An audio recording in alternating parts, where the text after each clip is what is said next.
से लगातार हमें पानी मयसर नहीं है। अगर मयसर हो रहा है तो गटर का पानी हमें मयसर हो रहा है। इतना काला ब्लैक पानी जो उसको कोई ना पी सकता ना कोई नहाने का काबिल होता या कोई बर्तन वगैरह या कोई और चीज धोने का बिल्कुल। क्योंकि हम इंडस वाटर ट्रीटी पे बात कर रहे हैं, तो ये आप एक तरीके से हमारा कत्ल कर रहा है भारत, जी। हमारी ज़राअत का, हमारी इंसानी ज़िंदगी का। तो इस पे तो हम जितना भी शोर उठाएं वो कम है। और यहाँ तक कि फिर ये जवाब दिया गया कि अगर दरियाए सिंध में पानी नहीं बहेगा तो फिर दूसरों का खून बहाना। एक दिन उनके साथ रिलेशनशिप करो, नेड़े हो रहा करो रिलेशनशिप होना ठीक से। जब तक मोदी साहब जिंदा हैं और 10 साल जो उन्होंने जहर दिया है, 15 साल, 10 साल मजीद लगेंगे इस इनके जाने के बाद उस वैनम को सेटल। आ भी रहे, थोड़ा बहुत नहीं आ रहा, अभी तो तकरीबन थोड़ा ज्यादा ही आ रहा है, पानी कम हो गया पहले की निस्बत, लेकिन कम पानी भी आ रहा है। ये पानी भी बंद हो जाएगा जो आपको पानी पीने के लिए भी थोड़ा बहुत खरीद के मिल जाता है, टैंकर जो इतने महंगे महंगे मिलते हैं 8। तो दोस्तों, पाकिस्तानियों ने झूठी खबरें चलवाई थी कि भारत हमारे सामने गिड़गिड़ा रहा है कि हमारी एयरलाइंस के लिए एरोस्पेस खोल दो, बदले में हम इंडस वाटर ट्रीटी का पानी तुम्हारे लिए छोड़ देंगे। तो मात्र 3 दिनों में ये खबरें झूठी साबित हुई हैं और पाकिस्तानी इस समय पानी के लिए इतने परेशान हैं कि वो गटर का पानी पीने को मजबूर हो चुके हैं। यदि भारत इनके सामने मदद मांग रहा होता तो अब तक भारत पानी छोड़ देता। तो इस समय पाकिस्तानी क्यों लगातार हमें पानी मयसर नहीं है। अगर मयसर हो रहा है तो गटर का पानी हमें मयसर हो रहा है। इतना काला ब्लैक पानी जो उसको कोई ना पी सकता ना कोई नहाने का काबिल होता या कोई बर्तन वगैरह या कोई और चीज धोने का बिल्कुल काबिल नहीं है। आप यकीन जानो, हम कारा पानी लेने में इंतहाई मजबूर हो चुके हैं। कई पड़ोसियों से इससे जो है पाइप लेना, उससे पाइप लेना, उसकी समाजतें करना, उसकी मिन्नतें करना, उनसे पाइप लेना, अपने घर में कारे पानी को पहुंचाना। इतना ना वो पानी ना पी सकते हैं, ना हम जो है ना कहीं और इस्तेमाल में ले सकते हैं। अगर ले लें तो क्यों, हमारे नेचर में नहीं है, हम उस पानी को इस्तेमाल नहीं कर सकें। अगर क्योंकि हम मैदे के मसले हैं, मैदे के मसाइल के शिकार हैं, तो उस पानी को हम इस्तेमाल करेंगे तो हमें जो है हमारी तबीयत खराब हो जाएगी। जो लोग ठीक हैं वो भी नहीं पी सकते, गंदा पानी कौन पिएगा? खारा पानी, गंदा पानी और ऐसा पानी कौन पिएगा? बिल्कुल नहीं पिएगा, बिल्कुल नहीं पिएगा। हर चीज से हमें महरूम किया गया, बिजली से हमें महरूम किया गया, गैस से हमें महरूम किया गया, पानी से हमें महरूम किया गया, रोजगार से हमें महरूम किया गया। हत्ता तक कितने सालों तक इन लोगों के पीछे को भागता रहा, इनकी गुलामी करता रहा, इनके आगे पीछे दौड़ता रहा, मगर हमें नौकरी नहीं मिला। नौकरी 3 मरतबा मेरा चांस आया, इन लोग ने मेरा नौकरी ही खा गया। मैं मजबूर होकर आखिर में ठेला लगा लिया।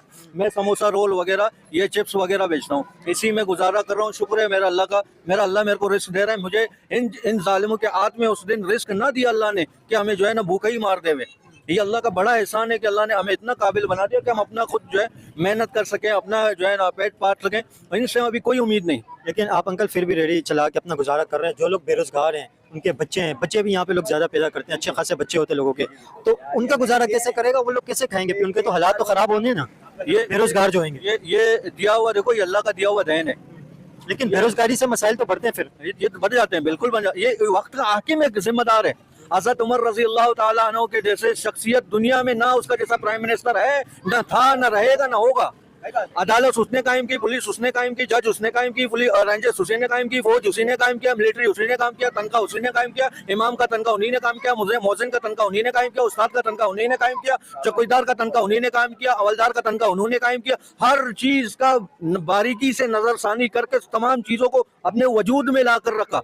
ओ प्राइम मिनिस्टर ने, वो कह रहे हैं इस तरह अपनी गिरबान को पकड़ रहे हैं, उमर अगर तुम्हारे वजह से एक समंदर के साहिल में अगर एक कुत्ता प्यासा मर गया तो कल क़यामत के दिन अल्लाह को क्या जवाब देंगे? इन बदबख्तों को तो पता नहीं कि हम नौजवानों को किस तबाही की तरफ ले जा रहे हैं। अल्लाह की कसम, हमारे कितने नौजवान जो है नशे की तरफ जा रहे हैं, तबाही की तरफ जा रहे हैं। उनका जिम्मेदार कौन है? कल क़यामत के दिन इसी तरह ये गिरबान है, इसी तरह मेरा हाथ होगा, तुम लोग का गिरबान होगा।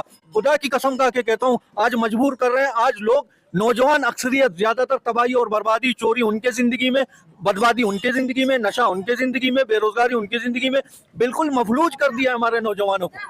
यकीन जानो वक्त का हाकिम उस तरह का उमर रजी अल्लाह ताला अन्हु का जो कानून होता, यकीन जानो आज जुराइम पेशा नहीं होता, आज लोग बेरोजगार ना होता, आज लोग दर बदर का जो है ना ठोकर खाने में मजबूर नहीं होता, माँ अपने बच्चों समेत अपने आप को फांसी देने में मजबूर नहीं होता। एफर्ट किए जी, हालात बेहतर किए जाए भारत से, कोई नहीं।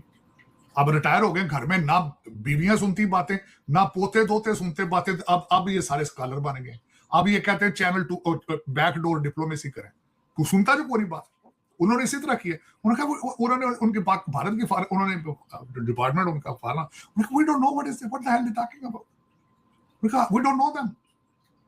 ये कहते उनके साथ रिलेशनशिप करो, नेड़े हो रहा करो रिलेशनशिप उन्होंने ठीक से। जब तक मोदी साहब जिंदा हैं और 10 साल जो उन्होंने जहर दिया है 15 साल, 10 साल मजीद लगेंगे इस इनके जाने के बाद उस वैनम को सेटल होने। तो वो उनके हालात आप भूल जाएं बिल्कुल। वो तो किश्तियां जला दी उन्होंने, बांग्लादेश की भी, नेपाल की भी, उन्होंने अन्नी पाती ना पास ऐसे। तो भाई जब ये कहा जाए कि हमारा लीडर बायोलॉजिकली पैदा ही नहीं हुआ, इससे आगे कोई है स्टेज आपकी चीमा सब जाने वाली? क्योंकि इसका मतलब क्या, वो गलती कर ही नहीं सकता, वो गलती कर ही नहीं सकता। लेकिन चीमा साहब यही हमारी इशू है डेवलपिंग कंट्रीज का। हमारा जो बाबा 75 साल का ऑक्सफोर्ड ग्रेजुएट है, वो मुर्शद है, वो मुंडे लेंदा है, उधर जेड़ा भाई है वो आंदा है मैं पैदा ही नहीं बायोलॉजिकल, मैं अपने मां के पेट चो तो पैदा ही नहीं हुआ, तो गलती तो कर ही नहीं सकता। वो छप्पड़ दे पानी तो चाह बनाता रहा उत्थे सारी उम्र, आंदा पैपा ला के तुसीं करो, देखो कौम नूं बेवकूफ लगे बनाउण, और बन रहे हैं बड़ी खूबसूरती से, मतलब बन रहे हैं बहुत जबरदस्त। मैं मुझे इत्तेफाक नहीं हुआ, मैं जब ट्वीट करता हूँ मैं नीचे से पढ़ता नहीं हूँ, लेकिन मैं कई दफा अगर पढ़ूं तो इनकी बेवकूफी पे इतनी हंसी आती है कि जो ये बातें करते हैं तो तरक्की नहीं कर सकते। जाली डिग्रियां चीमा साहब, जाली डिग्रियां प्रिंट कर कभी बनी है, जाली डिग्री। मैं आपको कहता था ना भाई यहाँ आके H1 वीजे पे पकौड़े भेजते फिरते, डिग्री की है masters in artificial intelligence, masters in cyber security, तो डिग्री सीधी कोई नहीं, सारी जाली डिग्री। और अब यहां से निकाल रहे हैं चीमा साहब, H1 वीजों को सबको निकाल रहे हैं इसी वजह से, क्योंकि उनके पास डिग्री सीधी है ही नहीं, सारी जाली डिग्रियां लिख रहे हैं। अगले दिन आपने मुझे वो आर्टिकल भेजा कि पूरी इंडियन गवर्नमेंट एक ढंग की वेबसाइट नहीं बना सकती। कल परसों मैं गया हूं चीमा साहब, कुछ अपने भारतीय दोस्तों से मैंने बात की, मैंने कहा यार ये खबर देखो कि तुम्हारी तो गवर्नमेंट को ढंग की वेबसाइट ही नहीं बना। उसने कहा तुम्हें आज पता चला? जरा जाओ हमारे इंडियन गवर्नमेंट की वेबसाइटों पे, किसी एम्बेसियों के वीजों पे जाओ जरा, वेबसाइटों में कोई नहीं चलती। तो इतने अंदर विश्व गुरु हमसे अगर कभी अंदर हम चांद के उस हिस्से पे उतर गए हैं, हम सूरज के इस हिस्से पे उतर गए हैं, कभी हम नीचे चले गए, कभी ऊपर चले गए। बस कौम को बेवकूफ बनाया, इतनी पॉपुलेशन चली हुई थी, तो दुआ खैर ही हो सकती है, और कुछ नहीं हो सकता। बिल्कुल दुआ ये तो वो आप रोक नहीं सकते जी। आप ये नहीं कह सकते कि हमारे हिस्से का पानी था लेकिन हमने कम इस्तेमाल किया। आपको उसको भी लोअर राइपेरियन ही को देना होगा, क्योंकि राइट ही उसका है। और क्योंकि सब जानते हैं पूरी दुनिया में कोई स्मूथ फ्लो नहीं होता, लाइन लॉसेज और डिफरेंट चीजें जो होती हैं, और वो एक तरीक़ाकार, तो उसमें दरमियान में पानी की जो है वो यूटिलाइजेशन डिस्टर्ब हो जाती है। तो ये जो डी ट्रैक करना है जी पानी को, ये इंडस वाटर ट्रीटी के शदीद खिलाफ वर्जी है। इस तरह आप बगैर महाज पे जाए कई तरीके से आप दूसरे मुल्क को जो है वो मौत से हमकिनार कर रहे हैं। उनकी ज़राअत, उनके पीने का पानी, उनकी पूरी लिविंग स्टाइल आप सबको मुतासर कर रहे हैं। और अगर देखा जाए तो इससे जो सबसे ज्यादा मुतासर होता है वो सिंध होता है। और उसकी आप ये भी देखें कि पाकिस्तान में इतनी पानी की कमी है। मैं नहीं चाहती कि सब मैं ये महाज खोलूंगी कौन नहीं देता कि सिंध में खरीफ की जो फसलें होती है, कपास, टमाटर, गन्ना और जो भी है, इस वक्त जून से पहले उसको 40% पानी की शॉर्टेज थी और जून का दूसरे हफ्ते से 50% पे पहुंच गई। फिर इसके साथ साथ एक समंदर को पानी चाहिए होता है ताकि डेल्टा बन सके और इरोजन ना हो। अब आप अगर इस साइड पर आए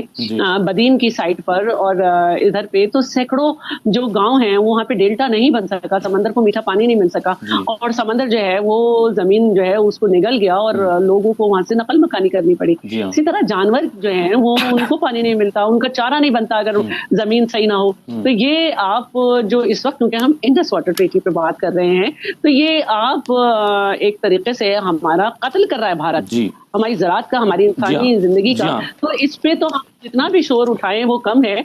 और यहाँ तक कि फिर ये जवाब दिया गया कि अगर दरियाए सिंध में पानी नहीं बहेगा तो फिर दूसरों का खून बहाना पड़ेगा। दोस्तों, पाकिस्तान ने भारत से इंडस वाटर ट्रीटी को खुलवाने के लिए क्या क्या नहीं किया। इन्होंने खाड़ी के देशों से भारत की शिकायत की, अंतर्राष्ट्रीय कोर्ट में भारत के खिलाफ केस कर दिया, अमेरिका से भी शिकायत करी, चीन से यह भी कहलवा दिया कि यदि भारत ने पाकिस्तान का पानी रोका तो हम भारत का पानी रोक देंगे। पर भारत किसी से डरने वाला नहीं है और भारत ने पाकिस्तान को फिर से पानी देने से साफ मना कर दिया है। और इसका नतीजा ये हुआ कि पाकिस्तान पाकिस्तानी जो फेक न्यूज चला रहे थे कि भारत एरोस्पेस के लिए हमारे सामने गुहार लगा रहा है, तो वो खबरें खुद ब खुद झूठी साबित हो गई जब पाकिस्तान की जनता बूंद बूंद पानी के लिए तरस रही है। पाकिस्तानियों का कहना है कि हमें गटर का पानी पीना पड़ रहा है क्योंकि पाकिस्तान में पानी की भयंकर किल्लत हो गई है। और जो पाकिस्तानी भारत पर परमाणु हमला करने की धमकी देते थे वो भी बिल के अंदर जाकर घुस गए हैं, जब भारत इनकी कोई बात नहीं सुन रहा है। दोस्तों, भारत बात तो सुनता है और मानवीय सहायता के लिए हमेशा आगे रहता है, पर यहां पर पाकिस्तान के साथ भारत का आतंकवाद वाला मसला है। आपको पता है कि भारत का साफ कहना है कि जो आतंकवाद है और बातचीत है वो एक साथ नहीं हो सकती है। यदि भारत के साथ पाकिस्तान को ढंग के संबंध चाहिए तो सबसे पहले आतंकवाद पर लगाम लगानी होगी। यदि पाकिस्तान यह काम कर देता है तो भारत पाकिस्तान के साथ संबंध नॉर्मल कर लेगा और हो सकता है कि पानी भी खोल दे।